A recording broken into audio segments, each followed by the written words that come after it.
Hola, ¿qué tal? Y bienvenidos al primer tutorial de zepfilms.com sobre video y producción. Mi nombre es Nicolás Amelio Ortiz y para este tutorial me traje esto. Esto que ven acá es una hoja del guión de El bosque de los sometidos, una película de terror independiente que venimos trabajando hace ya bastante tiempo acá y que finalmente va a llegar a su estreno dentro de muy poco. Cuando me encontré esto, como ustedes quizás sabrán, a diferencia de la mayoría de las obras literarias, un guión está pensado desde su nacimiento en ser la primera parte de la creación de una obra cinematográfica. Con esto quiero decir que no está escrito como una novela o una obra de teatro, sino que está escrito principalmente con el objetivo de facilitar la producción de una película. Déjenme que les muestre.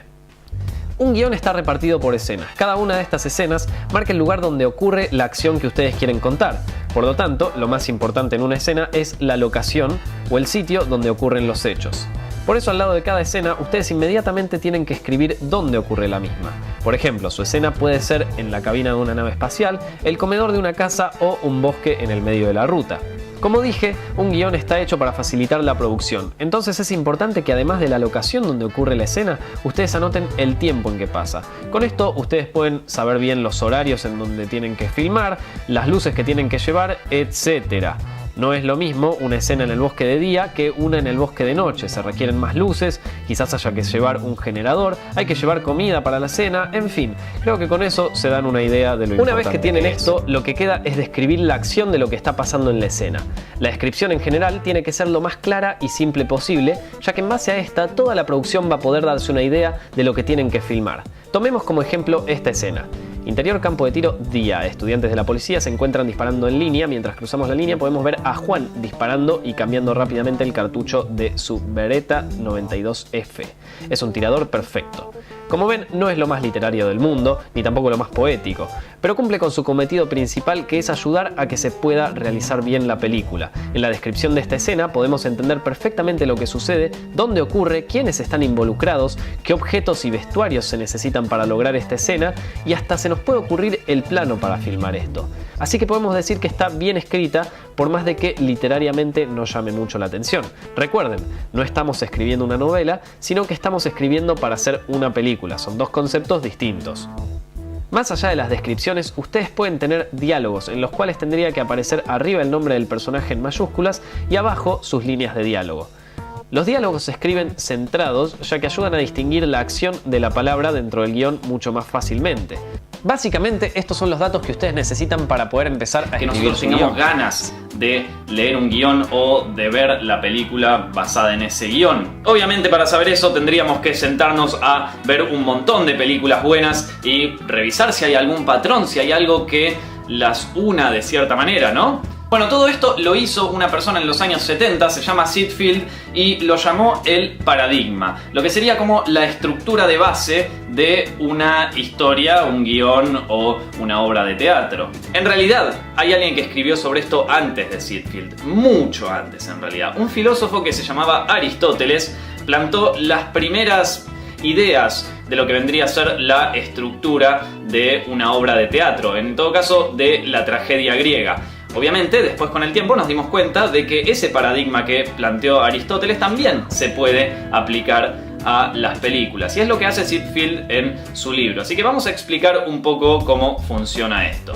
Lo que plantea Sid Field, que fue también planteado por Aristóteles en su momento, es que la mayoría de las historias buenas o aquellas historias que trascienden en la historia de la humanidad generalmente siguen una estructura de 3 actos: introducción, medio y final. Esto es casi como lo básico en cuanto a la estructura de un relato de obra de teatro, obra cinematográfica o de lo que se les ocurra. El primer acto sería la exposición, donde nosotros presentamos a nuestros personajes, planteamos cuál es la situación inicial y damos paso a el conflicto principal de la película. Generalmente este primer acto no dura mucho, son los primeros 10 a 20 o 30 minutos de la película. Y de hecho, si ustedes se fijan en películas de principio de la historia del cine, por ejemplo Citizen Kane, van a ver que ese principio está, ese primer acto está, sería la parte donde te cuentan toda la historia de Kane, en ese documental, etcétera, etcétera. Pero también aparece en películas nuevas, películas de ahora. Por ejemplo, cuando vemos El Señor de los Anillos, empezamos con la historia de fondo, se nos cuenta por qué existe el anillo, cuál era la razón por la que existía, por qué era tan importante, y también nos muestra cómo Gandalf, el mago,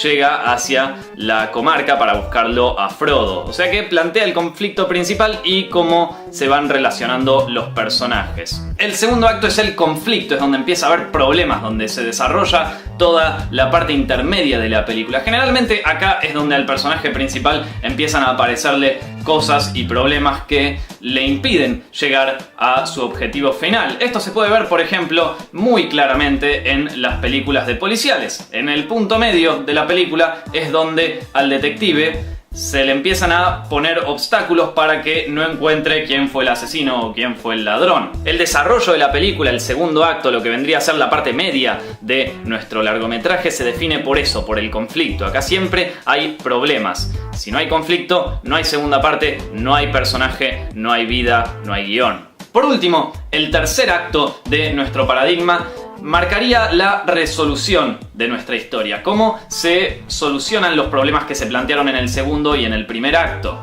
Ahora, no me malinterpreten, el tercer acto no refiere sí o sí a cómo termina la película. Más bien puede ser un final abierto, pero lo que sí tiene que tener es una resolución de los problemas. El personaje principal pudo cumplir su objetivo o no pudo cumplir su objetivo. Esas son las cosas que se pregunta uno en el tercer acto. Esta estructura de 3 actos, este paradigma, vendría a ser como la forma en que se desarrolla una historia de un guión. Esto no quiere decir que sea una fórmula es distinta, una fórmula es algo que no cambia nunca. Acá se pueden cambiar un montón las maneras de contar esa historia, pero generalmente respetan un principio, un medio y un final. Y otro aspecto importante para saber sobre este paradigma que se nos presenta es cómo se entrelazan los distintos actos de la película, cómo se funde el primer acto con el segundo y cómo el segundo acto da lugar al tercero. Bueno, ahí lo que tenemos son lo que se llama puntos de giro o plot points, si les gusta más en inglés. El punto de giro es aquel momento, aquella escena, aquel segundo de película donde sucede algo que cambia el transcurso de la historia, que genera algún conflicto o que genera algo que va a cambiar la vida o el objetivo de nuestro personaje. Generalmente nosotros tenemos 2 puntos de giro, el que define el final del primer acto y el que define el final del segundo acto, y en muchas películas se ve muy claramente dónde está ese punto de giro. Y estos puntos de giro no necesariamente tienen que ser escenas de acción, no tienen que ser algo muy grande. De hecho, generalmente son pequeñas cosas que cambian radicalmente el transcurso de la historia. Sin ir demasiado lejos, una película que todo el mundo vio, en Matrix, cuando Neo agarra la pastilla roja, está cambiando completamente su vida, sus objetivos, sus cosas. Entonces, en ese momento es donde nosotros pasamos del primer acto, de la introducción de los personajes, de la situación, etcétera, etcétera, al segundo acto, donde empieza a haber conflicto. Bienvenidos a otro tutorial sobre video y producción. Mi nombre es Nicolás Amelio Ortiz y hoy vamos a estar hablando sobre creación de personajes, cómo hacer personajes para nuestros guiones. Seguramente ustedes ya lo saben, pero por las dudas les cuento que en un guión, en una película, en una historia, en un libro, en cualquier cosa que tenga que ver con contar algo, narrar algo, el personaje es una de las bases más importantes. ¿Por qué son tan importantes los personajes? Y bueno, porque además de ser quienes mueven la historia, son los que nos ayudan a la audiencia a identificarnos con la historia, nos dan ganas de seguir viendo lo que está pasando. Mientras más tridimensionales sean los personajes, más ganas vamos a tener nosotros de ver qué es lo que le va a pasar, ver cómo sigue la historia desarrollándose. Crear un personaje tridimensional, interesante, desde cero, no es una tarea muy fácil. De hecho, es una tarea donde nos podemos confundir muy fácil. Así que acá les dejo 5 tips para crear personajes que a mí me ayudaron mucho. Espero que a ustedes también. Número 5. Hace unos cuantos años el autor Henry James escribió en su libro El arte de la novela que una de las cosas más importantes para mostrar a nuestro personaje es que haya un incidente, un conflicto, un accidente o algo que muestre a nuestro personaje tal cual es. En las películas este suceso se puede ver muy claramente. Siempre hay algo, alguna acción, algún cambio, algo que nos muestra al personaje tal cual es, y de esa manera nosotros podemos generar una identificación con ese personaje. Podemos sentirnos tristes cuando el personaje se siente triste, o podemos sentirnos contentos cuando el personaje logra algo, que es lo que generalmente se busca. Por ejemplo, en El Señor de los Anillos, cuando Frodo finalmente toma la responsabilidad de llevar el anillo a Mordor, ahí empieza a mostrarnos al personaje en su verdadera forma. Cada vez empieza a desarrollarse más a medida que sucede la historia, pero ese fue el suceso que lo convirtió de un personaje unidimensional, normal, a alguien con quien nos podíamos identificar, a alguien que podíamos sentir pena si le pasaba algo, ¿entienden? Es algo muy importante este suceso, es el que nos va a ayudar a que nos identifiquemos con el personaje. ¿Quieren un ejemplo más transgresor? Bueno, en la película Blow Up de Michelangelo Antonioni, cuando el personaje principal descubre la rareza en la foto que estuvo tomando, ese punto medio extraño, y decide investigarlo, a nosotros también nos da curiosidad, porque nosotros ya nos identificamos con el personaje, sabemos qué es lo que hace, qué es lo que le interesa, y por lo tanto sentimos cierta identificación con él, porque está muy bien desarrollado. Nos dan ganas de saber también qué es eso que descubrió en la foto, nos empieza a interesar la fotografía, aunque nunca fuimos fotógrafos. ¿Entienden? Ese tipo de cosas generan identificación con el personaje y ayudan a que nosotros veamos cómo es el personaje realmente, a que veamos todos sus aspectos.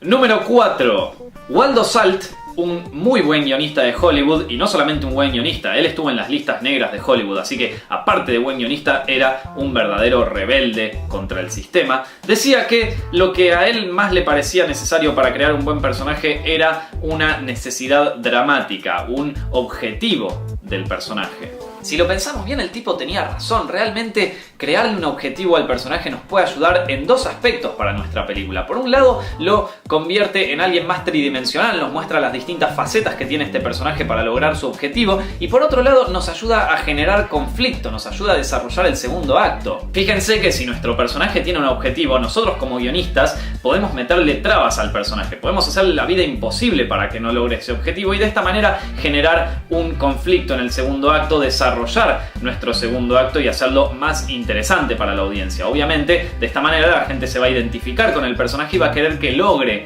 esos objetivos, y cada vez se va a poner peor mientras más problemas aparezcan, entonces va a tener más ganas de seguir viendo la película. Eso está muy bueno, un muy buen tip que nos dio el genial Waldo Salt.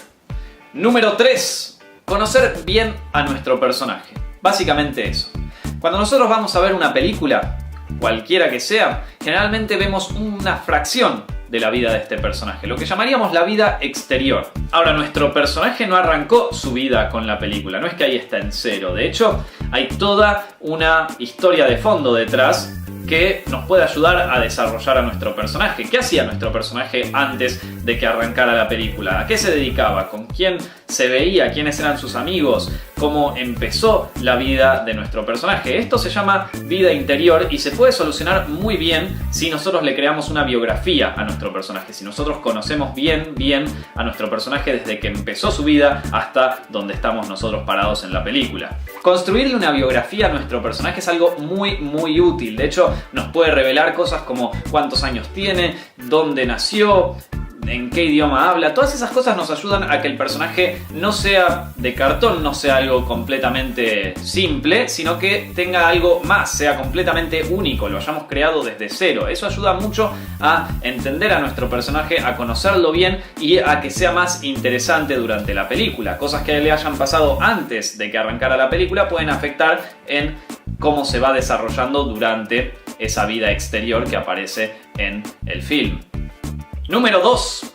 Como habíamos dicho antes, crear una biografía para nuestro personaje puede ser algo muy útil, tanto para desarrollar la historia, para hacerla un poco más interesante, como también para conocer bien a este personaje que estamos creando. De todas maneras, la vida de cualquier personaje generalmente se desarrolla en 3 niveles: el profesional, el personal y el privado. Estos 3 niveles son importantes porque nos determinan cómo va a ser nuestro personaje en las distintas situaciones. Si ustedes se fijan, generalmente la gente no es igual en el trabajo que cuando está con su familia o cuando está completamente sola. Por eso es muy importante saber cómo acciona nuestro personaje en estos tres aspectos de su vida. Cómo es con la gente de su trabajo, si se lleva bien con la gente, si es buena persona, y después cuando llega a su casa y está con su familia, ¿es la misma persona? ¿Es buena gente con su mujer? ¿Le pega a su mujer? ¿O simplemente va a su casa y es completamente cero, es un zombie cuando llega a su casa, pero en el trabajo es completamente activo? Esas cosas son importantes, y después también es bueno saber si el tipo cuando está solo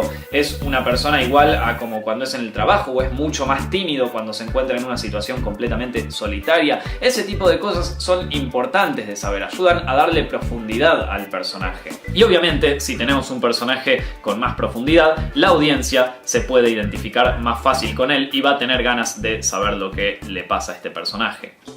Número 1, vamos. Y bueno, terminamos nuestra lista con este último tip que para mí es uno de los más importantes, y es, durante la película, desarrollar a nuestro personaje mediante acciones y no palabras. ¿A qué me refiero con esto? Bueno, a que es muy efectivo que nuestro personaje muestre aquello que siente, que no lo diga, que no esté todo el tiempo diciéndose. Con esto no quiero decir que esté en contra de los diálogos, para nada, los diálogos pueden ayudar mucho, pero no se tiene que decir todo. La mayoría de las cosas, si las podemos mostrar, y sobre todo en cine, es mucho mejor. Si nuestro personaje tiene una pierna rota, mostrémoslo caminando mal, no digamos este personaje tiene una pierna rota. A ese tipo de cosas me refiero. Contar la historia de fondo por medio de imágenes. Estamos en el cine, si la podemos contar a través de lo que se muestra, es mucho mejor que si nuestro personaje nos la cuenta. Hay una escena en la película de Citizen Kane que, además de ser muy buena, retrata muy bien aquello que nosotros queremos explicar acá. Cuando Kane se casa con uno de los personajes en la película, el autor, en vez de decirnos que los personajes estaban teniendo un mal matrimonio o que ese matrimonio se estaba viniendo abajo, nos muestra una escena donde ellos simplemente desayunan y cómo de esa manera se van separando de a poco. Mientras más desayunos van pasando, más se empiezan a distanciar los dos personajes. Primero empiezan re juntos y después en el tercer desayuno ya están recontra separados, y eso no nos dijo nada, pero a la vez nos está diciendo mucho, nos está diciendo cómo se fue trabajando el matrimonio, y me parece que es una escena que tendríamos que ver para este tipo de cosas. Las acciones están antes que las palabras. Si pueden resolver un conflicto del personaje con acciones, es mucho mejor que si se lo cuentan a la audiencia. Esto para nada quiere decir que esté en contra del diálogo, al contrario, los diálogos pueden ser muy útiles a la hora de desarrollar a nuestro personaje, el acento con el que habla, etcétera, etcétera, cómo se comunica, ayudan mucho a crear personajes, pero lo que digo es que si nosotros mostramos cómo el personaje acciona en distintas situaciones, es mucho mejor que si lo contamos, sobre todo en cine, que la mayor parte de las veces estamos mostrando imágenes y viene bien, ya que tenemos la posibilidad, mostremos. Así que bueno, espero que este tutorial, estos 5 tips, les hayan servido. Si les gustaron, pónganme like ahí abajo, comenten el video y no se olviden de suscribirse para nuevos tutoriales todas las semanas. No se olviden de compartir este video con sus amigos, de contarle lo nuevo que estuvieron aprendiendo.